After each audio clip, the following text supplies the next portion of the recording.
Guys, I don't see anything. Sorry. Sorry, guys. Just want to make sure I see what's going on here. All right. Hello, everyone. Sorry about the glitch here where this is a first time after COVID that we've actually done a online lecture series. So we're back. We're learning as we go. So luckily, we're with friends and new friends. So let me introduce myself. I'm Gio Darter, founder of Copperbridge Foundation, a 501c3 nonprofit. Our mission is to promote and educate through the mission or through arts. And we're here tonight to launch our first Art Deco lecture for the upcoming World Congress on Art Deco Architecture. So I'm going to tell you a little bit about what we're doing here. Copperbridge Foundation's Cultural and Educational Center's inauguration sets the stage to welcome Miami Design Preservation League's 16th World Congress on Art Deco Architecture and the International Coalition of Art Deco Society members from all over the world to North Miami. This will all take place April 21st of this year in North Miami. In the spirit of Miami Design Preservation League's mission to preserve, promote, and educate the Art Deco style and what's going on with the World Congress, Copperbridge Foundation, North Miami, CRA, and many of the local businesses and residents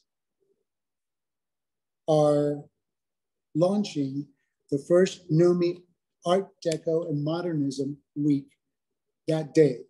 With free lectures, exhibits, tours, and events.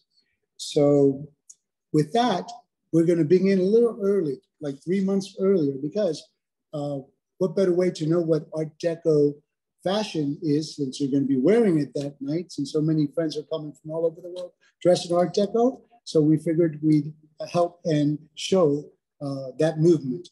With that said, we're collaborating with many local businesses, and one of them in this particular case is the Fashion Institute of Florida.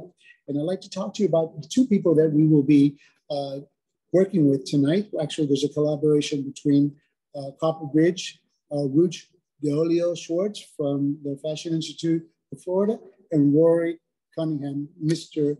Hollywood of Hollywood himself. So I'd like to talk a little bit about Rush and introduce her quickly. Rush Deolio Schwartz began her start in fashion design at a very young age in her native Dominican Republic by designing and sewing clothes for her Barbie dolls. In 1995, Rush formally began building her knowledge in fashion design by attending Instituto Tecnológico Mercy Jaquez in Santo Domingo, Dominican Republic.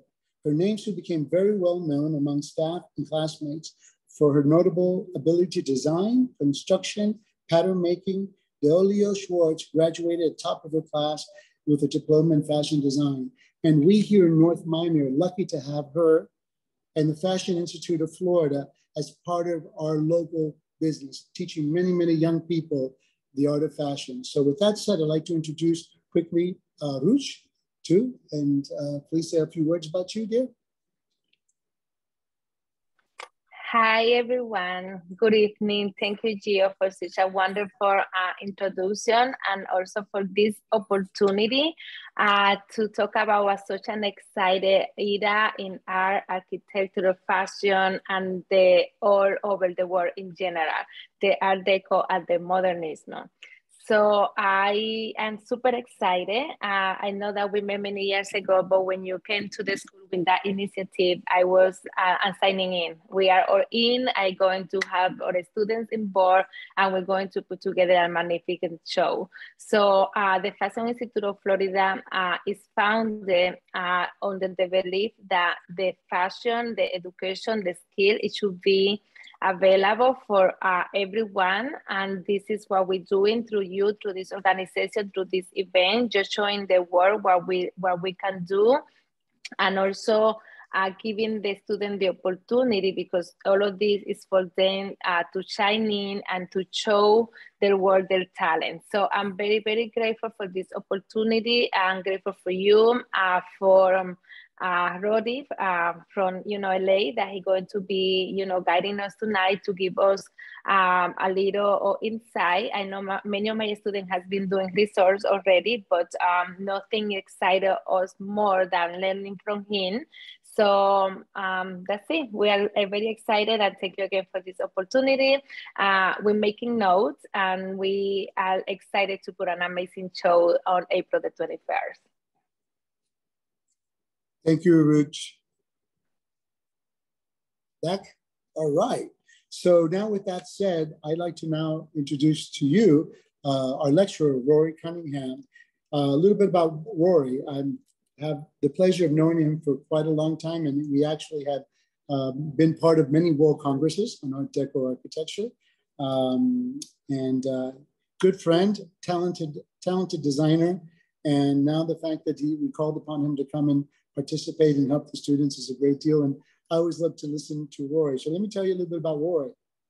Rory after receiving his BFA from Washington University in St. Louis, Rory headed west to work in Hollywood in the business of shows. His first costuming job was with Elizabeth Courtney, the company owned by costume designer Bob Mackie. Working with the master of bugle, beads, and sheer fabrics was a dream come true.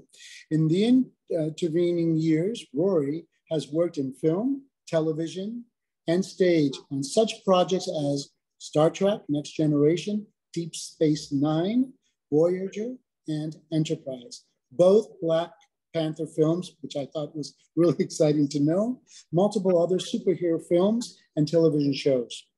Having worked for the legendary costume manufacturing house, Bill Hargate Costumes, for over 2 decades, Rory now owns the company where he and his team continue to create everything from superheroes to period gowns and the occasional spacesuits and red carpet gowns, which is coming up now with the Oscars, right? So Rory is also a former president of the Art Deco Society of Los Angeles and a founding member of the Los Angeles Historic Theater Foundation. And we're so lucky to have you with us tonight, Rory. So for no further ado, please, Rory Cunningham. Well, hello, thank you very much. Mr. Hollywood himself. Yeah, Gio and I do go back a ways. I've been to Cuba with him twice, in Argentina and where else? Brazil? Yeah. So anyway, I do love Art Deco as well. It's not my exclusive period of love, but it is. You got me? Sorry. Yeah, I'm sorry. I wondered if you could hear me. I thought maybe you were saying that you couldn't hear me, but I guess we're good. Anyway, so when Gio asked if I could help with this, I thought it was a really wonderful opportunity because I do love sharing the knowledge that I do have. What good is it to have the knowledge if you can't share it and pass it on? So I have got quite a few slides to show you, and I'm hoping that it'll be informative for sure, but also not droll. I try to keep things light. So Marisol is going to let me screen share. And I'm afraid we have to push a few buttons in order to get this to work. So please. You are clear to do so. Wait, I think I can do, aha. I think if I move this and get out of that. Okay. Oh, no, I hope I don't make you guys too dizzy with doing all of this.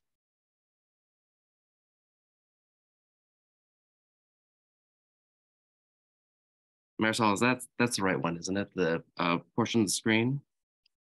Keynote, Blacknote. And back to rehearse. Eventually, they're going to make this easier to do. I can guarantee it.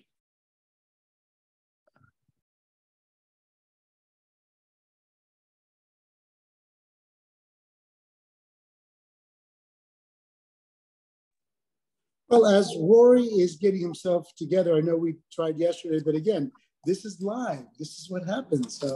Rory will get it together. By the way, I love the fabric behind you, Rory. Is that the screen or is that actual real fabric? This is actually fabric.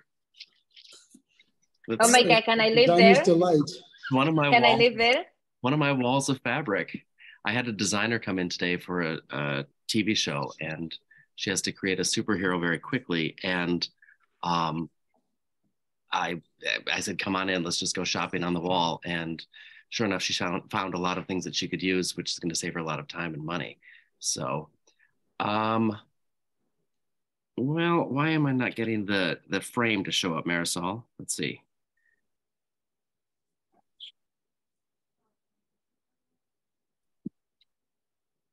All right, have you done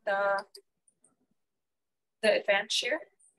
I've done the advanced, yeah, and I've done the share, and then I'm on the portion of screen, but it's not giving my green frame in order to frame the slide. Give me one moment, I'm gonna take a look that there's no additional sharing going on.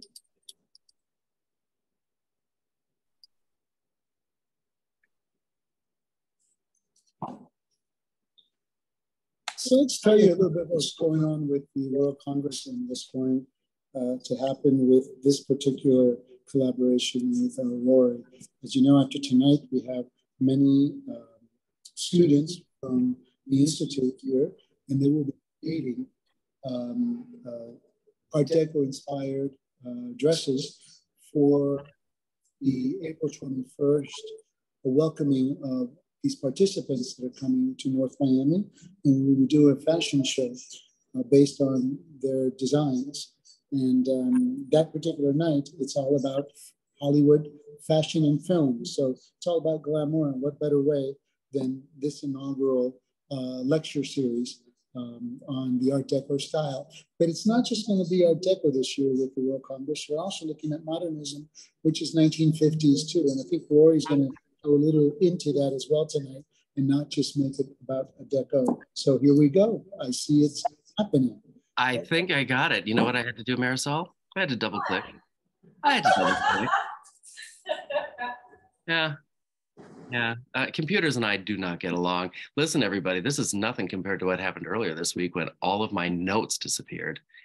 That was not good. So I'm trying to get this framed just a little bit better. Okay, so are you all seeing the 1920s on that? Yeah, okay, good. All right. Yes, we see it. Yeah, we see it. It looks great. Excellent. All right, so here we go. The other thing I need to do is I need to move everybody. I need to move everybody off of my slides. There. Now I can see. All right. So this is. I'm going to concentrate only on women's fashion because I could go on and on about men's fashion as well, which isn't nearly as interesting in this period. I'm sorry, Rory. Just quickly, I just want to ask everyone that's on to please mute your mics. So we kind of forget that we hear everything, and then it'll knock Rory right off of the lecture. So I will be the first to mute myself. Please follow suit, go up to the top and press mute. Okay, thank you. All right, thanks, Gio. So for the students who are on here, which this is mostly for their benefit, feel free to take screen grabs or photograph things. We will have as long a question and answer session at the end of this as you want. So if there's something you are curious about or want more information about, just take a note and we will get to it at the end of the presentation. How's that? Of course, I want to thank everybody involved in this, to getting this to happen, like Gio and Rush and Marisol and Viviana. And for all of those of you who are in attendance, for the opportunity to speak tonight. Like I said, I really do enjoy sharing what I do know. And if I don't know it, I'm just going to make up a good story anyway. So I'm also hoping that this is just kind of a starting point for those of you who are interested in the subject and are going to be designing things for this fashion show, that you will dig much deeper into the 20s and 30s. All right. Why is that there? Okay, so here it is, the 1920s. It was a decade of decadence. We called it the Roaring Twenties. It was F. Scott Fitzgerald's The Jazz Age. He wrote a book called The Jazz Age during this period. It was a decade of fads and prohibition. It was the Roaring Twenties. The Charleston became the dance of the decade in all of its frenetic glory. Dancing marathons became all the rage, as did pole sitting, of all things, and wing walking. Airplanes were new at the time. And pole climbing while wing walking. Miniature golf was a 1920s craze. Yep, even America's sweetheart had a miniature golf course in glorious Deco style right on Wilshire Boulevard in Los Angeles. What would the 20s be without gangsters? Flappers, their malls, and of course their hangouts. And what made them all possible? What really made the decade roar? No decade or style exists in a vacuum. So let's go back a bit. Archduke Ferdinand was assassinated on June 28, 1994 in Sarajevo, Bosnia and Herzegovina, setting off a cascade of events that culminated in the Great War, the war to end all wars, World War I. The war forever changed how even middle-class households lived. Gone were live-in servants, as many head of households served their countries. Young men from cities and farms were shipped off to Europe to fight, leaving jobs and domestic responsibilities to those left behind. And what brought this, of course, brought more women into the workforce than any time in history. This, of course, whetted the appetite for more equality. Women's right to vote and help guide their governments was a hard-fought battle. The United States ratified the 19th Amendment on August 18, 1920. The United Kingdom gave women full voting rights in 1928. And if you think that was late, Switzerland didn't allow women to vote until 1971. Saudi Arabia even let women vote in 1915. Now, with that foundation laid, let's talk about foundations. Parisian couturier Paul Poiret is most often credited with creating the brassiere, taking women from the corset to the bandeau.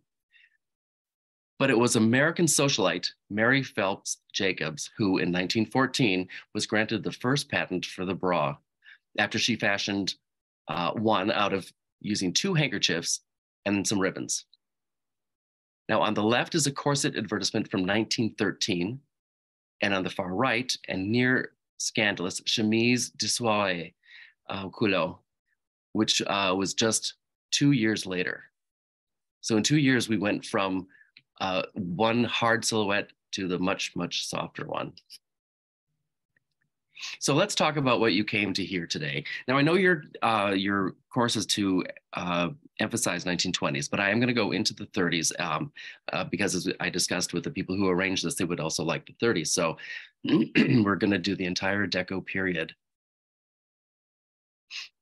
The basic look of the 1920s was slim and flat. There was an emphasis on innovative details, on soft, flowing fabrics. And yes, you can see from this illustration, hemlines rose to just below the knee for the first time in history of women's fashion. It's important to know that it went just below the knee and no higher. Another important change that occurred in women's fashion was that for the first time since Joan of Arc, women cut their hair short on purpose. When Irene Castle bobbed her hair, so did a generation of women. Irene, who's in the center top and top right, was the most famous dancer, along with her brother Vernon, up until Fred and Ginger took that crown away. Mary Pickford, America's sweetheart, in a before and after look at both of the 2 center bottom pictures, she finally bobbed her famous curls in 1928. But it was the it girl, Clara Bow, who's on top left, that made it dangerous. Louise Brooks, bottom left, who made it sultry, and Josephine Baker, bottom right, who made it vivacious. And the hat of the decade was the cloche, French for belle for its shape. The cloche was worn low on the forehead, covered the ears, and allowed only a peek at the hair that it covered. Both day and evening styles were worn by all of the smart women. Now let's take a look at some of what was happening with women's fashions in the early 1920s.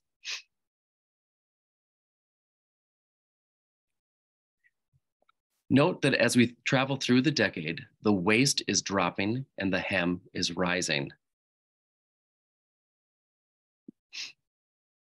The waist continues to drop, and satin became a fabric for daytime. Indeed, you can see many of this example in Laurel and Hardy silent films. I'm always amazed how because they're black and white, it always looks like a black dress, but I'm sure that some of them were red and some of them were dark blue and green. But it always looks like they're wearing black satin dresses in the middle of the day. I'm sure they were much more colorful than that, though. Now, here's a chance to compare the everyday woman's day wear from an American catalog with the wealthy socialites gowns by Jean Levin. These dresses, of course, are 1923. Here's a slide, side-by-side comparison of the rising hem lengths from one year to the next. Pretty dramatic rise. Parisian couture has been in vogue since the 19th century, but in many ways, Coco Chanel turned the fashion world on its head. Simple day wear for women on the go. She combined comfortable knit with no-nonsense, straightforward silhouettes and simple details. Then, in 1926, she created an icon. This illustration was presented in the October 1st, 1926 edition of Vogue. With reference to Henry Ford's Model T, which was utilitarian and only available in black, the text read, quote, "Chanel's Ford dress. The frock that all the world will wear is model 817 of black crepe de chine. The bodice blouses slightly at the front and sides and has a tight bolero at the back. Especially chic is the arrangement of tiny tucks which crosses in front, and it's imported by Saks," close quote. The dress was simplicity itself. Allow me to digress just for a moment. We talked about women coming into the workforce. So women who were entering the workforce, in white collar workforce, often adopted a manly look, including tailored suits and ties. By now, you must have noticed the move away from the feminine S-curve of the corseted silhouette to the linear form. It has been posited that this boyish look, the flat bust, the wider waist, slim hips, and short hair, is in response to the men returning from World War I. The theory goes essentially like this. The returning soldiers were in foxholes exclusively with men for so many grueling years that when they returned home, it was the masculine look which had become more appealing. The French called it la garçon, or tomboy. This is not to say that there weren't women who exceeded even those boundaries. It was, after all, a new age of liberated women. For a while, the monocle was all the rage among certain women of a very certain type. The modern woman was becoming more athletic and needed greater ease of movement from her garments. This is Jean Potou's design for tennis phenom Susan Langling. Careful, she's showing a knee. Now, please don't think because I'm showing you lots of black and white image that color was forgotten. On the contrary, bright, bold colors and shocking combinations were all the rage. One of the best sources of what most women actually wore is vintage catalogs and dress patterns. The anonymous designers of these fashions took their inspiration from the latest styles from Paris and made them accessible to middle-class women around the world. While you may be marveling at the prices of these spring and summer frocks, these are on the upper end of what a day dress for the masses cost in 1927.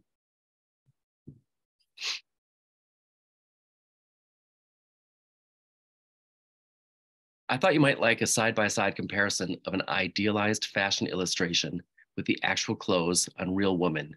In this case, winter coats of 1928.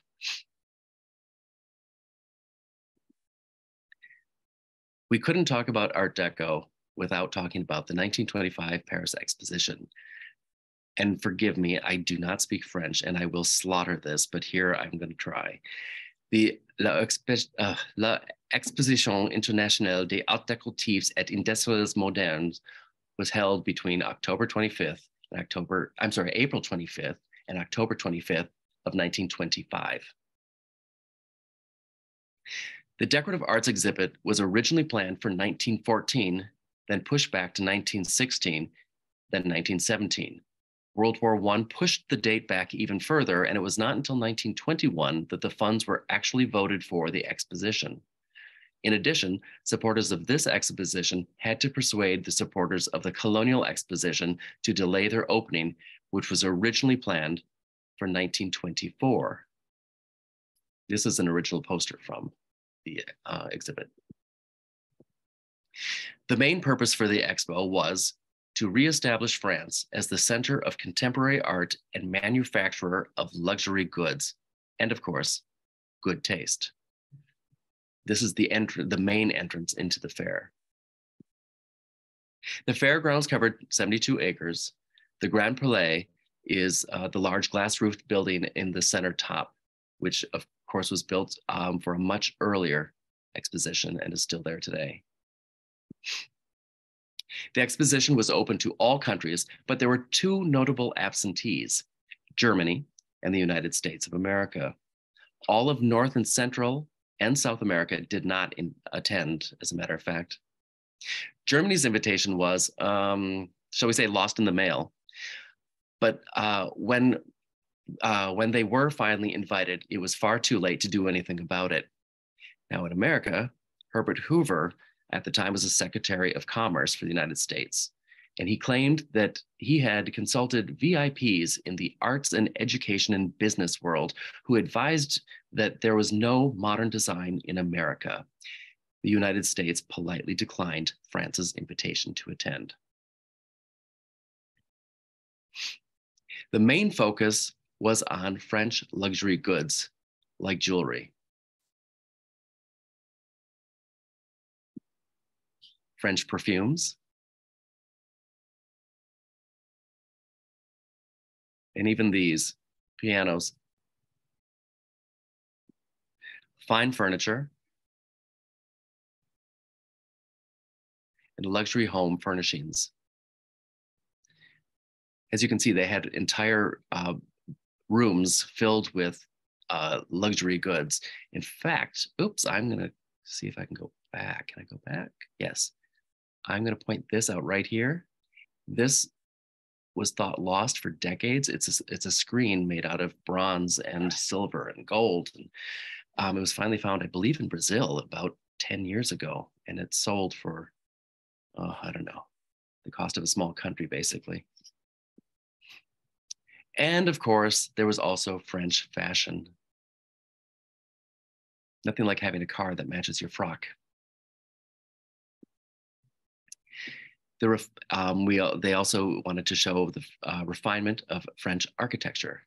These are individual pavilions that were created by very well-to-do department stores, exclusive department stores, to show their merchandise. We know Art Deco architecture when we see it, but why do we know it? The 1920s saw perhaps the greatest technological advancement in industrial construction in the history of mankind up to that point, much of it brought on by World War I. But what makes it Deco? By definition, the Deco in Art Deco is decoration. In this decade, we saw the simplification and idealization of form, like this floriform bas-relief. And this sunburst. And this frozen fountain. And these zigzags, chevrons, and inverted ziggurat. But this only tells part of the story. We need to understand the big changes that made 1920s architecture remarkable. Now, I know that most of you are in Southern Florida, so I'm purposely using Southern California references. So you know that we too have architecture here. Here are two striking examples of hotels built in Los Angeles only 6 years apart. The Biltmore Hotel in the academic Beaux-Arts style with a base, which is this portion, the shaft, which is this portion, and the attic, which is this portion, and the Sunset Tower also has the same three components, but it is devoid of any historical references. The earlier building is visually heavy and grounded with large cornice at the top, but the Sunset Tower has no cornice and deliberately focuses your eye upward. Now, how did this change take hold? In 1916, New York City passed landmark zoning laws that regulated and limited the massing of buildings according to a formula. The reason was to counteract the tendency for buildings to occupy the whole of their lot and go straight up as far as possible. Since many architects were not sure exactly what these laws meant for their design, in 1922, the skyscraper architect Harvey Wiley Corbet commissioned Hugh Ferris to draw a series of 4 step-by-step perspectives demonstrating the architectural consequences of the zoning law. These 4 drawings would later be used in his 1929 book, The Metropolis of Tomorrow. The envy of the world and the quintessential American 1920s building was the skyscraper. It had everything: height, bravado, majesty, elegance, stature, and in a word, it had moxie. But what made it possible? Does anyone know? Well, the steel I-beam, to be sure, was important, but it was the technological advances in the elevator that allowed people to travel 88 stories in 60 seconds. Who would want to haul furniture to the 108th floor without an elevator? Arguably one of the best Art Deco towers in Los Angeles was the Atlantic Richfield building, one of only 3 black and gold glazed terracotta buildings built in Los Angeles. The facade of the structure was a clear nod to the black gold that the company sold. 38 male angels looked down on passers-by from the 13th story. The creme de la creme of Southern California department stores was Bullock's Wilshire. From the polo department to the tea room, this store provided every luxury for the discerning shopper. In a nod to the automobile, the parking lot was behind the building, and shoppers entered the store under the glorious painting depicting modern transportation on the ceiling of the porte cochere, which is this bottom on the bottom right. Actually, that's just a portion of it. That's about a third of the entire painting.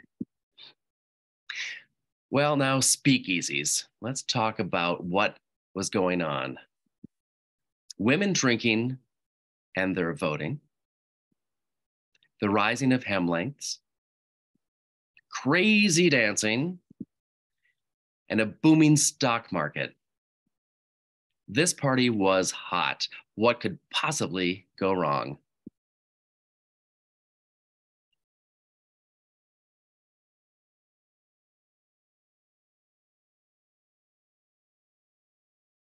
On October 29th, 1929, Black Tuesday, the New York Stock Exchange plunges 68.9 points, or 23.5%.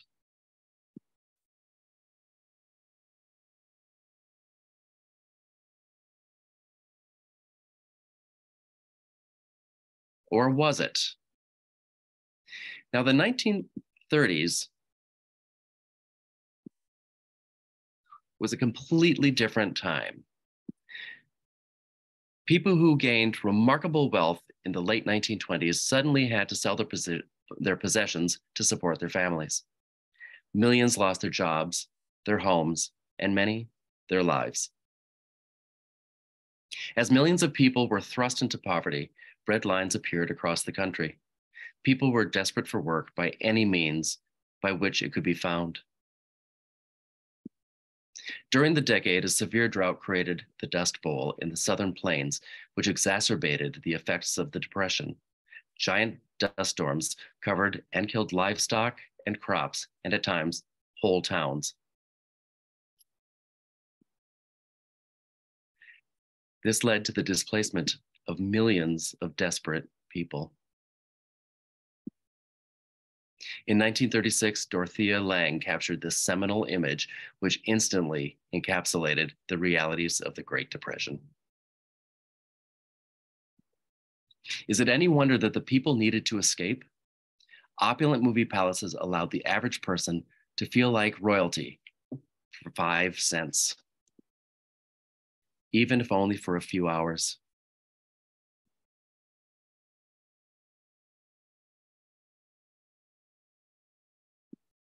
Even Art Deco palaces like this one in Hollywood.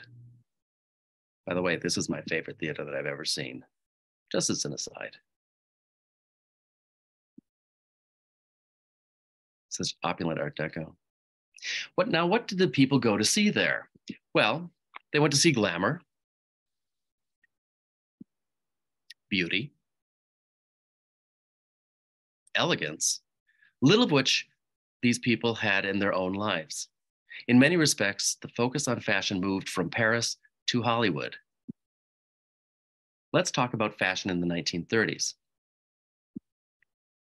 Possibly the most copied dress in all of film history, this gown designed by Gilbert Adrian for Joan Crawford sold over 1 million copies in 1 year alone. The overwhelming silhouette of the decade was the body-clinging bias cut seen here in silk charmeuse by American couturier Charles James. This dress is about 1934.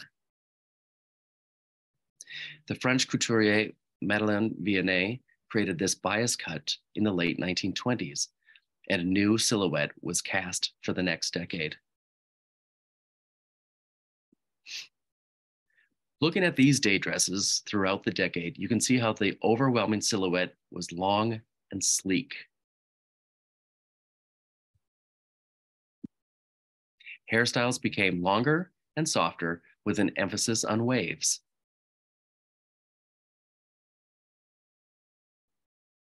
In the 1930s, hats lost their tight, close-cropped cloche shape in the 1920s.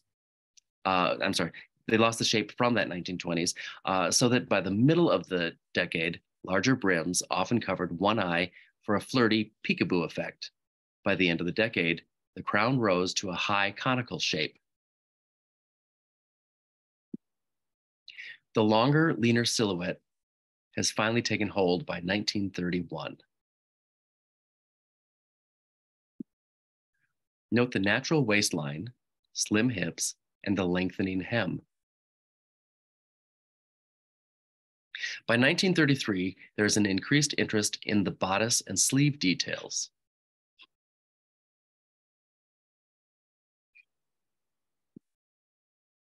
More day looks highlighting the form, contouring dresses.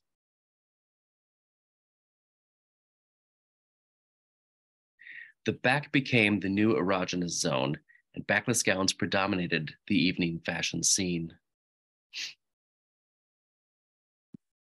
Some more back revealing and body skimming gowns.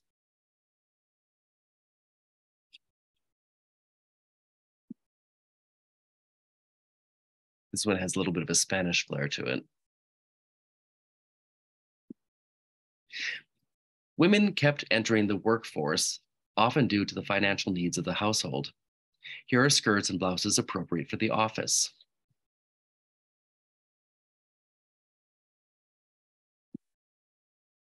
By the middle of the decade, hemlines are just starting to rise again.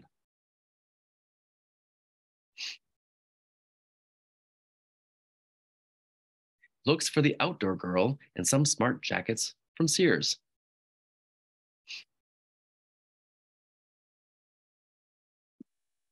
As the decade came to a close, the hemlines rose to just below the knee.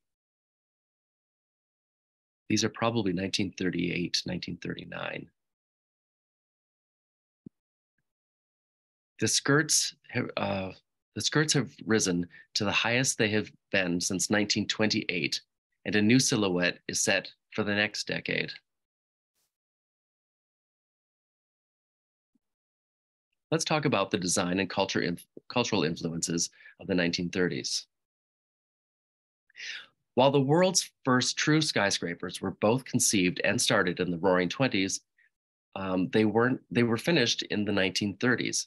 Not only were they the most famous Art Deco skyscrapers in the world, they set the architectural tone for the next decade. Everything's from locomotives to ocean liners to mantle clocks were made to look like they were moving fast. And architecture was no exception.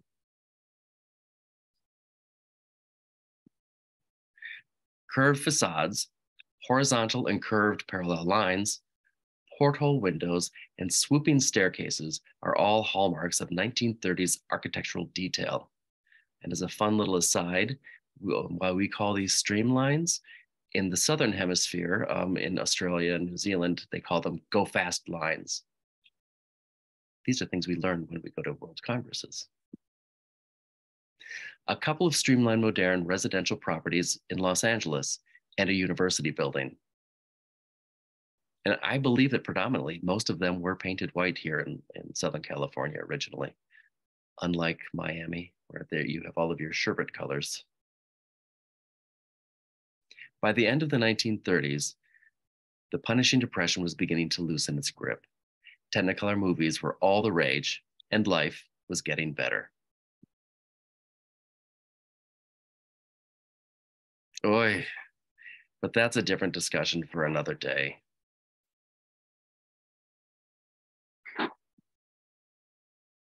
To recap the basics, what goes up must come down.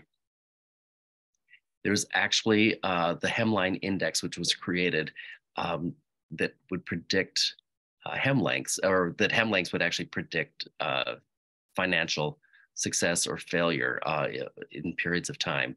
So hemlines were high in the mid-20s, and then they dropped by 1930. Now here's a cheat sheet for you who are studying the period. The 1920s were square and blocky. The 1930s curvy. A 1925 Packard has straight lines. The 1935 Auburn curved lines. The Atlantic Richfield building, stacked blocks. The 1939 Academy Theater, a spinning corkscrew, just like the dances on the dance floor. Now, I'm going to deviate a little bit and show you what things were and what they were not. This is a contemporary version of what the 20s were. For those of you who are actually studying to do this for your fashion show, you're going to get a few opinions here. Now, where do I start with this? Do we talk about that ratty feather boa, the headache band, the stupid feather in the headache band, the hemline that's at least 6 inches too short? Let's see, the knees were never exposed by any woman of any reputable means. The only women who revealed their knees like that, your mother and grandmother would not want you to be hanging out with. The fringe, yes, fringe did exist in the 20s, but not like every flapper dress you find in every costume place thinks it did. Also, solid sequins, pretty rare. Detailed sequins and bugle beads, maybe, but not solid sequins. That long cigarette holder, there's a few, but not every woman had one. Not every woman smoked. Many of them did, but the cigarette holder would just put people's eyes out by and large. And those platform shoes didn't exist until the 60s. Now, despite the flappers flapping, it was still a period of beauty, as you can see in the frocks by Levant, Vionnet, and Worth. Look, not a knee or a boa in sight. Now, let's look at the 30s do's and don'ts. There's not a bias cut in either of these dresses. Now, bias means that it was cut at a 45-degree angle to the grain and cross grain of the fabric. And what it does is it creates a way that the fabric stretches and clings to the body. It stretches with gravity. It's kind of like a Chinese finger puzzle. The harder you try to pull your fingers out of it, the tighter it grips you. Let's see. There's also these dresses, way too short, way too short. The most you would ever see is the toes in an evening gown. And they're not full enough. The hems are really just, they're not full enough. They're skimpy. And again, with those stupid boas, ugh.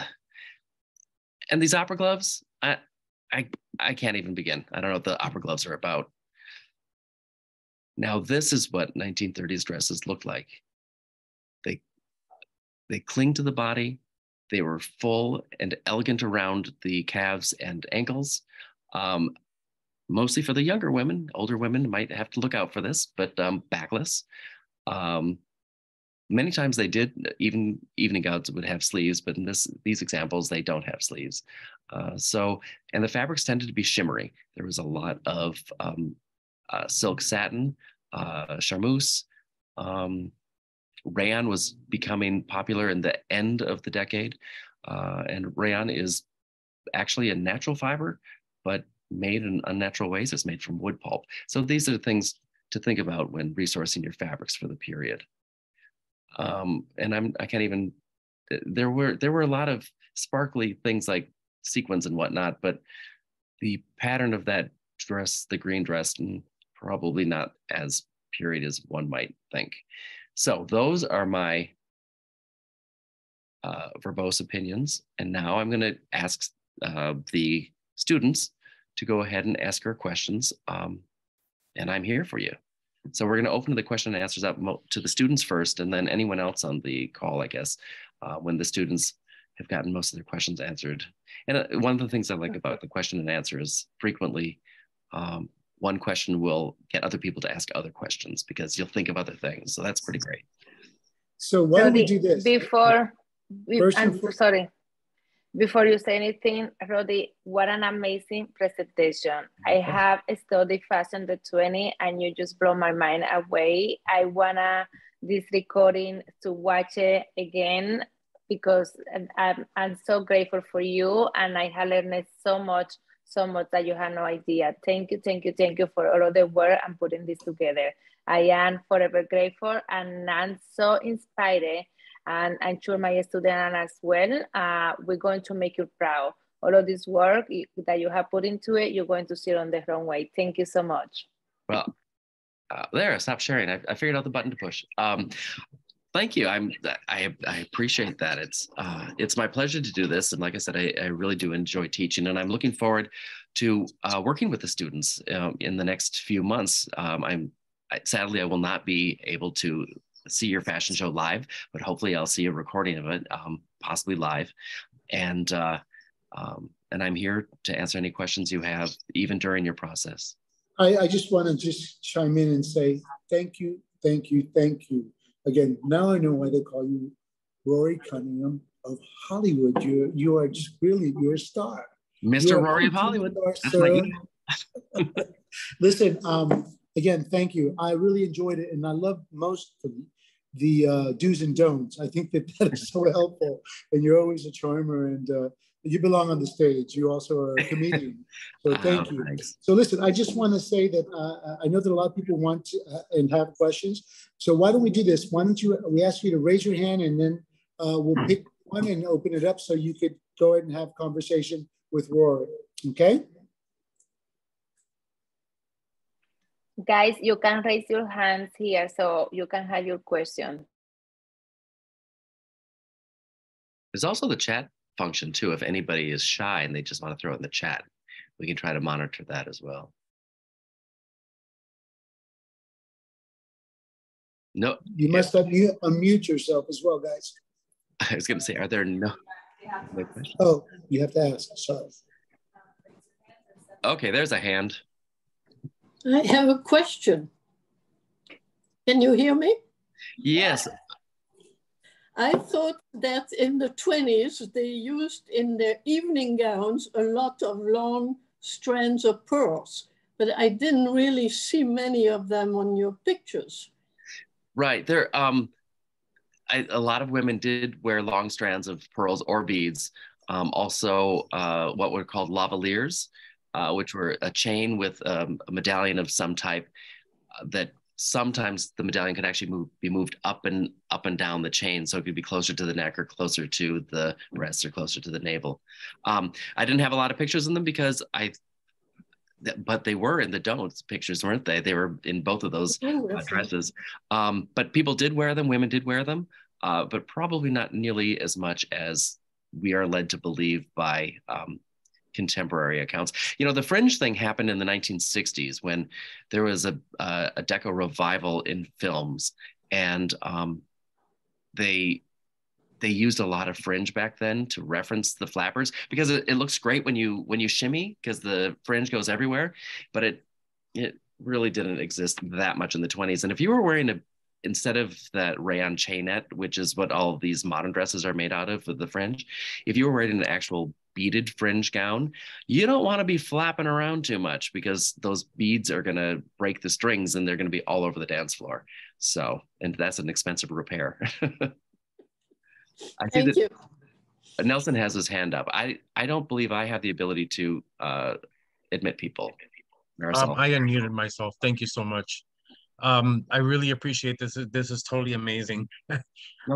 So my question is, how do you take an idea from that era and modernize it? Like, what are some key things that you can take away from something and say, like, this is where I'm going to kind of add, you know, a little bit of that flair, but not modernize it, not necessarily have to do it in that exact period style. You understand what I mean? So Nelson, you're one of the students, right? Yes, I am. Thank you. Right. Great. Well, you're the designer, so you're the one that gets to figure that out, right? Yeah. Let me tell you about a little bit what I do. I am a costume manufacturer, and so designers come to me with their ideas. And there are times where we have a little give and take about, you know, you can do this, or maybe you should try that. But generally speaking, they tell me what to do, which is really kind of nice because I don't have to worry about it. I just have to worry about how it's going to look and how am I going to make it. But to answer your question, I think you have to look at the inspiration that moves you and see how you are going to put it around a human form in a way that you find appealing. And because it's so subjective, you know, one person loves fuchsia and the next person hates fuchsia. So you have to find what you're going to like, what you think is going to look good on your model, or in my case, it'd be my actor. And what's going, you know, as fashion as opposed to costumes, which is what I do. Fashion, you have to make the woman feel empowered. In costumes, I have to make the woman or man feel like a superhero or a transient or whatever the character is. But I think the modern woman is basically empowered to begin with, and you as fashion designers are going to be creating their armor, you know, their costume to give them to enhance their own empowerment. Does that make sense? Yeah.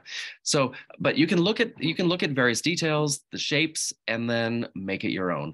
And as a fashion designer, you can go above the knee for the 20s. I just don't call it 1920s though. So that's kind of what I was going to ask. Like, so, you know, like, is it really looking just at current trends and then just how you translate that from like that era to kind of what's going on now, whether in terms of, you know, what's in vogue for fabrics or, you know, styles, you know, do you bring, I guess that's what you do. You kind of bring that from that era and just modernize it into what's going on right now. Well, in some cases, you won't be able to find certain fabrics. For example, lame, gold and silver lame, the true lame, not the plasticky stuff you buy now. The true lame was all made in Germany prior to World War II. And it was exquisite fabric. I've actually worked with some real vintage lame.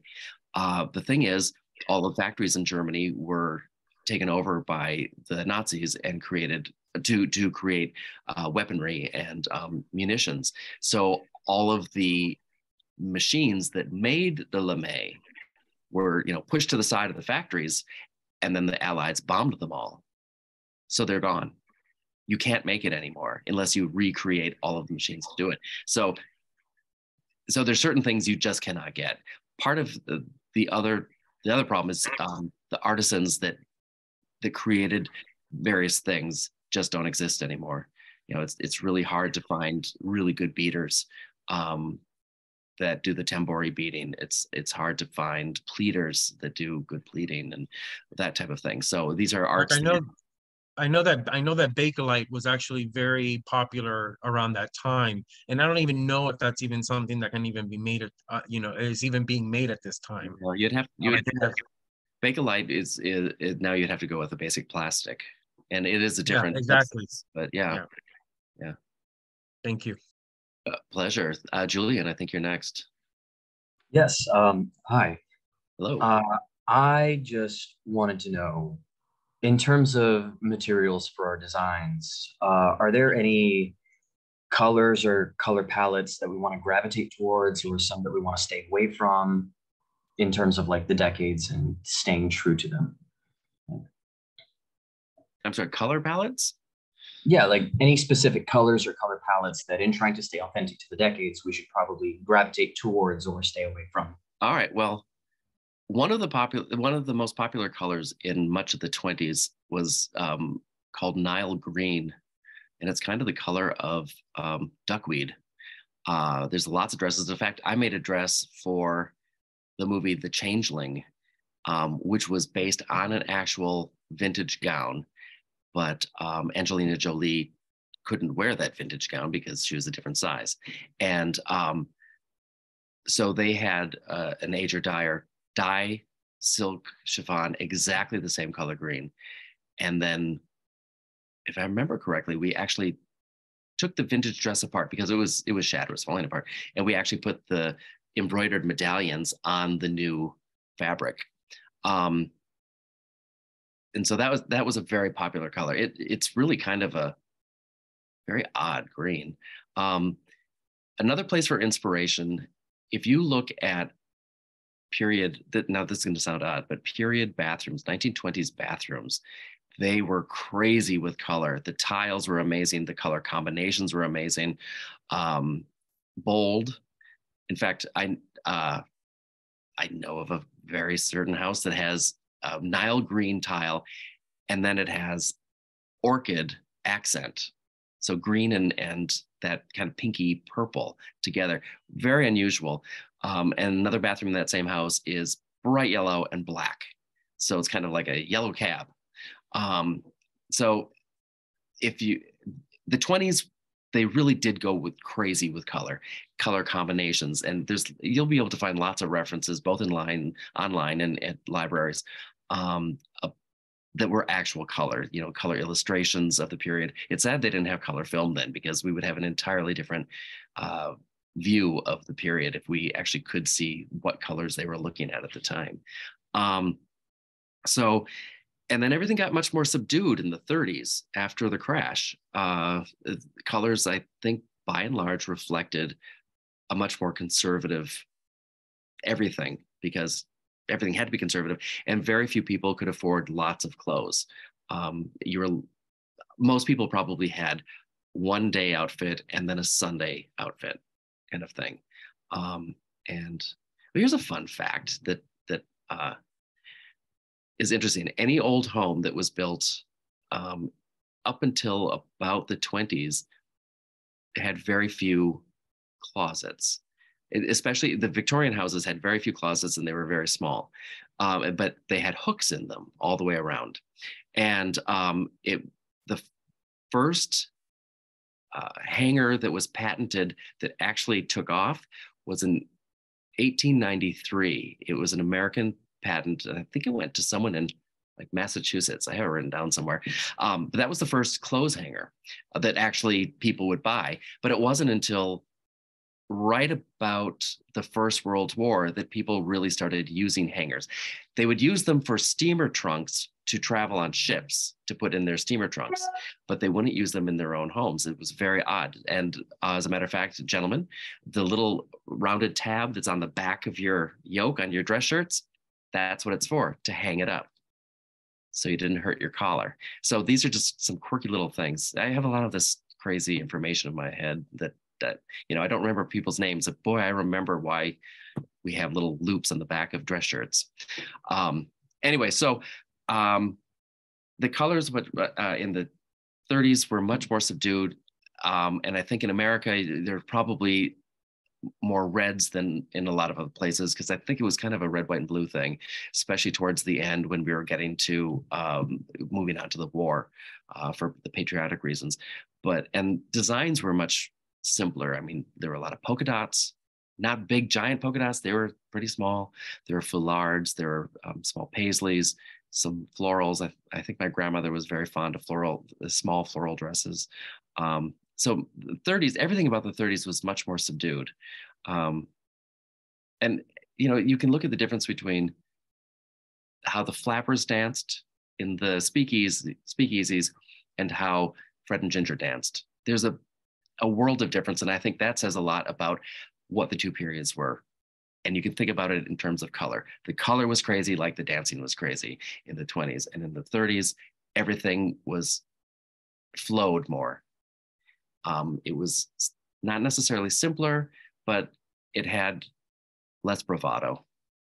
There's a little less look at me, one-upmanship, I think. All right. I hope that helps. It does. Thank you. Okay, great, Julian. Thanks. Michelle. Hi, yes. So I have a question, because I do see a lot of home interiors from both 20s and 30s, and I do see a lot of chrome accents, but I also see a lot of velour, kind of like this. So I don't know if that is a fabric quality that they would normally use in their garments, or it's just interiors.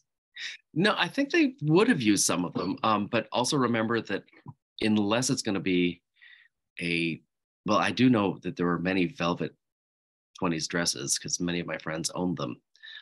Sadly, and they were silk velvet. Sadly, silk has a lifespan, and many of them are aging out to the point at which the silk, what it's called, shattering. It just literally just disintegrates. You touch it, it just psh. And it's about 70 years silk before it starts to really disintegrate. So I do know for a fact there were a lot of silk velvet dresses. The velour would probably be more of a winter fabric. Yeah, for coats, and even in colder climates, you would maybe have velour dresses, that type of thing. You know, as just like we do now, we have, you know, the Santa dresses with red and white fur, right? You have the red velvet and then white fur. So they would have that type of thing. And by the way, there was a lot of fur used both in the 20s and in the 30s, probably even more in the 30s for trims. Probably not so much in Florida, certainly not in the summer. But you see a lot more references to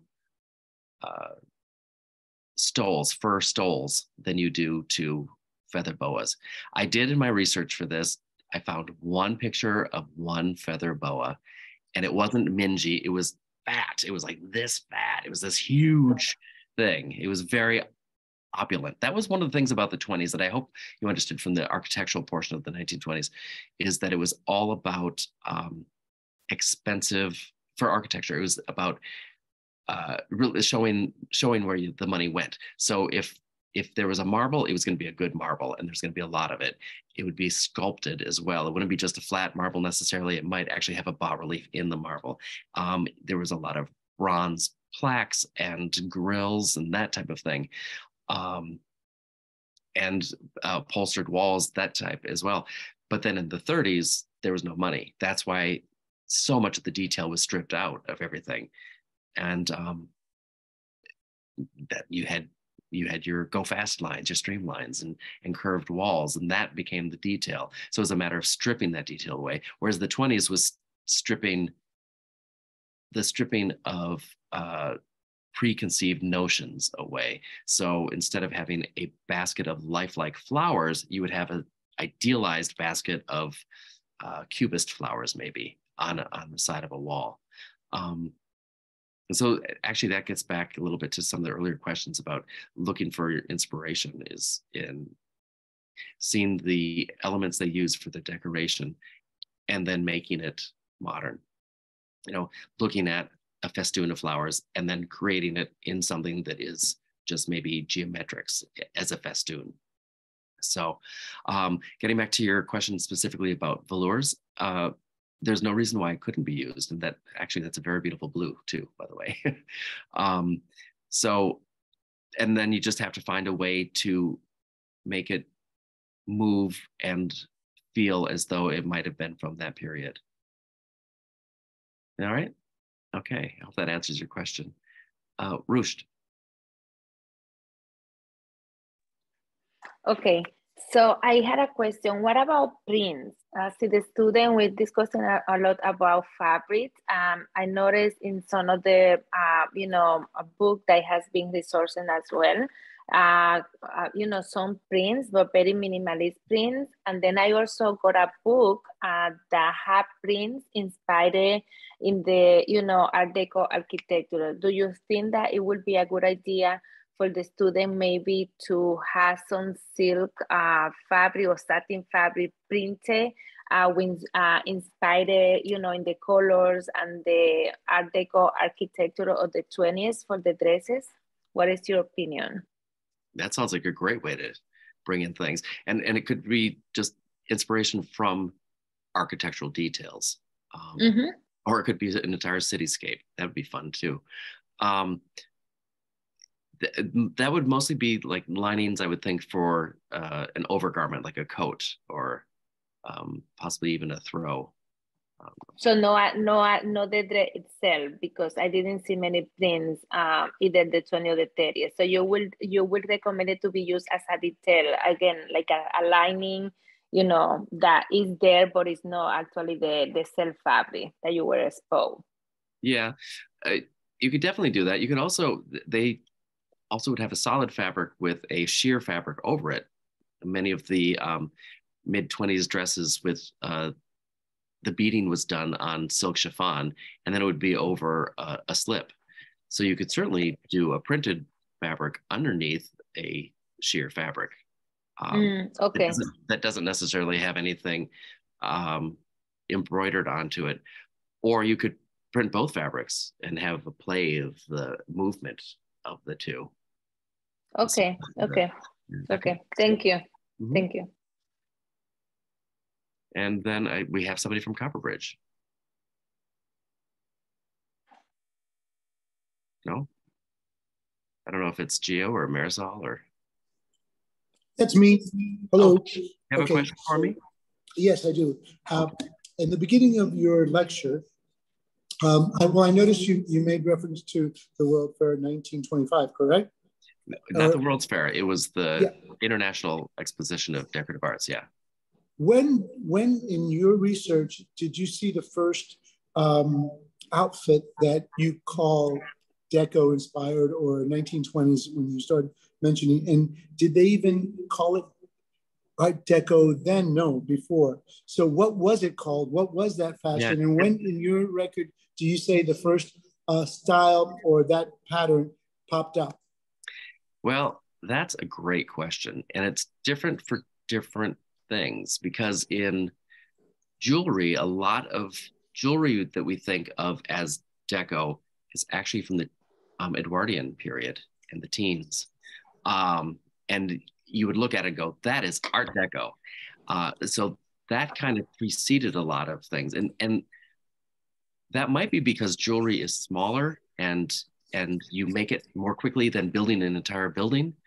And I think a lot of buildings and details of other artistic things started looking at that jewelry from the teens and using those elements in things they were doing in the 20s, quite frankly. I was amazed in my research for another lecture that I did on Deco, Dying for Deco, I think is what I called it. And it was all about the funeral industry in the Deco period, which sounds really esoteric, but it's really fun. And I found an extant building in St. Paul, Minnesota. I'm from Minneapolis, Minnesota originally. And it was a coffin manufacturing company. And was built in 1922, 3 years before the exposition in Paris. And it is full on Art Deco. I mean, you would think it was built in 1929, 1930, especially in America, because in Europe, especially in Paris, but in much of Europe, the Art Deco style started almost immediately after World War I, when they had to start rebuilding after the war.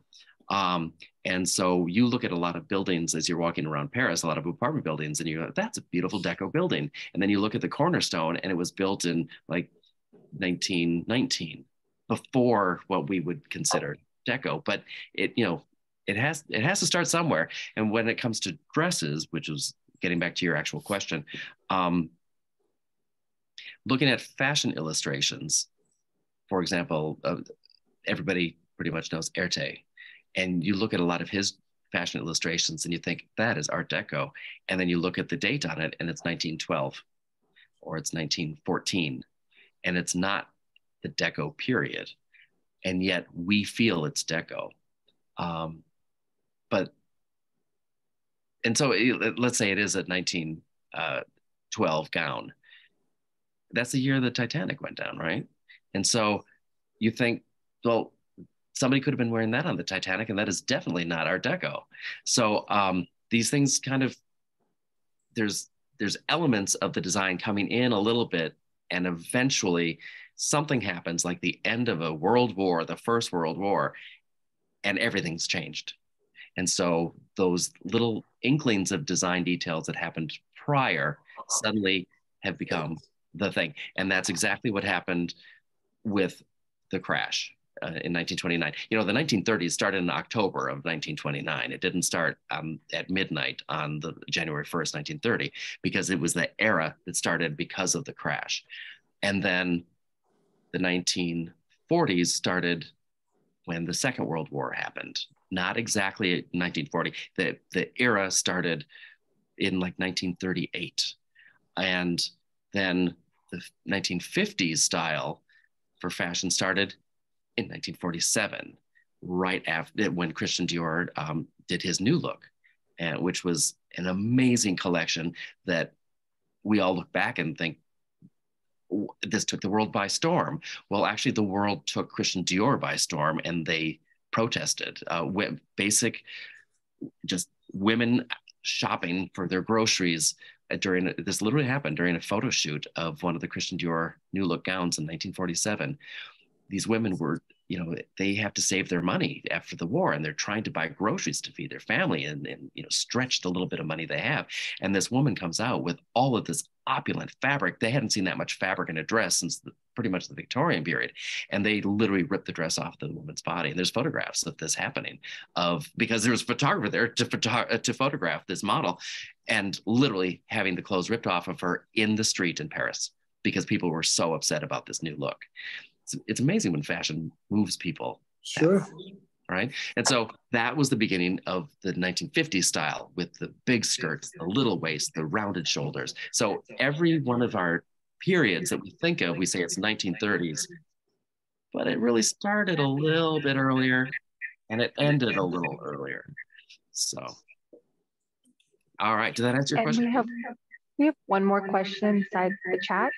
Yeah. How do you find materials today that resemble fabrics of yesterday? Frank, not Suzanne. That's hard. That's really hard. Fortunately, in my business, studios are made of a lot of money.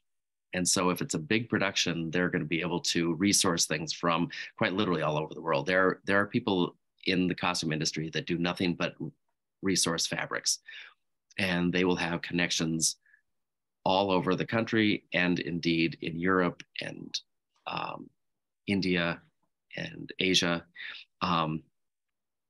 So that's one way. If there's enough money, you can do just about anything. For those of us who have to go to the fabric stores here in our cities, good luck. There's less and less choice all the time, I think. I'm amazed at when I go to stores that I'm like, you can't even get rayon anymore. And that was such a popular fiber for so long. You have to use your imagination when you see fabrics. If you're going to be able to utilize the fabric that you see at the stores in a way that is going to be reminiscent if you're dressing for a different period. And that doesn't matter what the period is. It's, it's all dependent upon what you can find. I hope that answers your question, Frank or Suzanne. You have a lot of material behind you. Maybe one of those or some of those are, from the 20s, don't you think? Not quite the 20s, but I do have a lot of fabric here. And some of these things, this fabric collection probably started in 1985 when Bill Hargate, who opened the company, got it. And some of those some of the fabrics here are even older than that, because there are stores that do have some vintage fabrics, but I don't think I have anything that's quite as old as 20s. I think I have some 50s and some 60s and 70s here. So. Rory, we have a question online. How do you define foulard? I'm sorry, how do I define what? Foulard. Oh, foulard. Foulard, thank you. Yeah, foulard. It's what is it? It is a pattern, and it like a printed or woven pattern. Think of it as a conservative man's tie. So a foulard looks very much like it's a repeating pattern. So imagine a silk tie, and it's navy blue, and then there's little diamonds that might have a little circle inside the diamond, and maybe some dots around that circle, but they're all quite small, and it's a repeat, and that would be called a foulard. Sometimes a foulard might have like a little paisley shape, which is kind of the twisted raindrop. But instead of being overlapping paisley, which is an all over thing, the foulard is always a repeating, and it usually repeats on a diagonal. So it goes down in lines. Go to Brooks Brothers, you'll see foulard ties for days. It's very conservative. Michelle, I think you had another question. You put your hand down. Yes, I wanted to ask a little bit, because sometimes I have a hard time I struggle noticing or identifying, especially I think in the 20s, identifying Art Deco and Art Nouveau. Ah. So I don't know if you can, if there's a few key pointers. 30s, yes. I have it pretty clear, but when it comes to the 20s, I'd struggle with it a lot. Okay, I'm going to give you a really quick primer, and I don't have any pictures. Look up what was his first name? Someone help me. I want to say Edvard Mucha. It wasn't Edvard, but he was an illustrator and also Art Nouveau furniture. Just go online, look at Pinterest. Art Nouveau furniture, Art Nouveau architecture. In Italy, it's called, I'll ruin the language again, I think it's called Liberté, meaning liberty. And here's a fun fact about Art Nouveau. It was a style that was specifically invented for the 1902 World's Fair in Paris. If I have those dates wrong, someone please correct me. But it was a whole bunch of artists that got together and said, we need to create something that's new for this new century. And it's all these flowing lines. It's very organic. It looks like vines that are growing up out of the carpet, turning into the chair leg, and then wrapping around to the chair back. And suddenly you have a chair, and it might have carved lilies on it or something. Poppies were very popular in Art Nouveau. Not coincidentally, I guess. Opium was popular at that period too. Make the connection. I was very fortunate with friends to be in Paris and at the restaurant Maxime's, which you should look up for your Art Nouveau, because it is one of the few existing Art Nouveau restaurants anywhere in the world. And The building was purchased by Pierre Cardin, and he had an apartment on the top floor of the building with Maxime's, which is on the ground and second floor, or what they would call the ground and first floor there. And that apartment he furnished 100% in Art Nouveau. So you can look that up. Everything from handheld mirrors to the carpet, to the furniture, the wall treatments, the light fittings, everything was 100% Art Nouveau. And it literally looks like a jungle is growing everywhere. And it's magnificently beautiful. Art Deco, the zigzag style of Art Deco, is almost exactly the antithesis of that. It tends to be very linear. Remember the automobile that I showed you, the 1925 Packard? Straight lines. The buildings are very square. Every now and then there's going to be a curve, but it's really square. And there's the ziggurat, so it's the pyramids that are stepped. They're square. They're not a curved pyramid. It's stepped up. And so hard edges, hard angles. But then there are also the floriforms, which are the stylization of flora, of flowers. And you often have what they describe as fiddleheads, or the unrolling fern. So you have the curlicue that's unrolling as part of it, wave shapes, stylized flowers. And so if you look at decoration on certain buildings, you will see those overlapping things. And I can see where you might think that might be Nouveau, but if you look at it, it almost looks as if the stylized floriforms are machine made. Whereas in Art Nouveau, they were trying to make it look like it's never even heard of a machine before. It all looks like it grew naturally. Does that make sense? Yeah. Now, when it comes to fashion, the Art Nouveau tends to be more of an empire shape. So the waist is right under the bust, by and large, with a soft emphasis around the bust, and then fabric flowing from that raised empire line just under the bust to the floor. Art Nouveau dresses were at a period before the hemline rose. So it would have been to the floor, often with a train. So another example of Art Nouveau dresses would be what we would call pre-Raphaelite, before Raphael. And so you can look up pre-Raphaelite dresses for Art Nouveau, and take a look at that versus a flapper. I mean, an actual flapper, not Amazon costume flapper. No boas. I'm serious. I really hate those feather boas. How are we doing with questions? Are we almost done, guys? Are we questioned out? Is there anyone from the rest? No, of I'm asking. non-students? It's getting almost to that time. And just his student here is your time to ask the questions.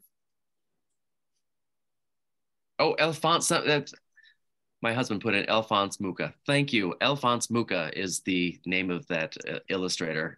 He did the, and David will correct me if I'm wrong, but it's the Chandon Champagne labels back in 1904 or something like that. Thank you for making this lecture. I love this lecture. I love you, Rory. I love what we're doing. Again, I want to take this opportunity to thank you so much for your time and your expertise, and yes, thank you very much. Working with Roche on this. I believe the students are going to take a lot what you said and implement it in their design. And we did record this, so it will be available for everyone in the future to look over and take notes once again. And for those that couldn't attend tonight, it will be on screen and on our website, so they could always come and visit online. And we hope to have you here, Rory. You're a class act, my friend. So thank you for being part of it. Come and be part of our event. I would love to, thanks. I am not going to be attending the Congress, though. I will be on this coast instead. But you can come out here. We have our annual Art Deco Ball on May 13th at the Avalon Ballroom on Catalina. and it is an Art Deco. The whole building is Art Deco, and the ballroom is Art Deco. It has an actual Lalique, what we would call a disco ball now, but it was not. It's a mirror, but it's not exactly a ball, and it's original.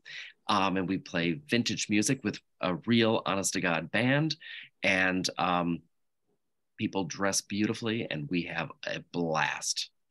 We'll come and visit, all 60 of us. We'll come to see you. Can we stay at your place?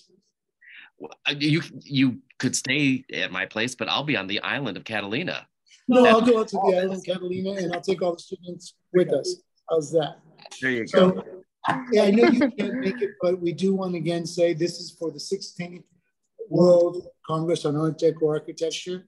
We'll have many people visiting from around the world coming to our city, Miami, of course, Miami Beach with the Miami Design Preservation League. And we're so happy to host them here in North Miami. And down the corridor, we have a lot of antique vintage stores waiting to welcome them. And the whole city is coming out for this event. And you were the first, Rory, to come out and partake in this exchange. So we thank you so much again. Thank you. Thank you. Thank you. Thank you so much. I am forever grateful. Oh, now, Rusha, am I going to be meeting with the students again throughout the process? Well, that's the next thing that I wanted to ask you. I didn't, maybe we're going to have a discussion because now that I get to know you, that I will be delighted if you can help us to, you know, when the illustration and when, like consulting, like, you know, maybe we discussed that, but if you already offered, I taking over. Yes, yes, yes. That would be highly appreciated in that part. Yeah, maybe a midterm come in to see like what is it? What's that show on television? Fashion? What is it? Project Runway. You mean Project Runway? Or making the cut? Right. And come in, you can just give them a quick view of what they're working on, and you know, we'll put that on film as well. Oh my God. Yeah, but no, seriously, I would be very happy to talk to the students because I would actually like to learn more about the students themselves too, what their aspirations are, why they're doing it. Oh, you are so kind. You are so kind. For sure, we're going to set something up. One now that we have this information, so for you to maybe have one-on-one meeting with the students so they can show you the idea and you can help them to refine them. Yeah, all through the amazing qualities of Zoom, we can do this now, right? It's yes, good. yes, for sure. Thank you so much. It's my pleasure. Thank you, Have a great evening. Thank you, Rory. All right, we'll talk Have to you a good evening. Enjoy Bye-bye. LA. Bye-bye. Bye, everyone.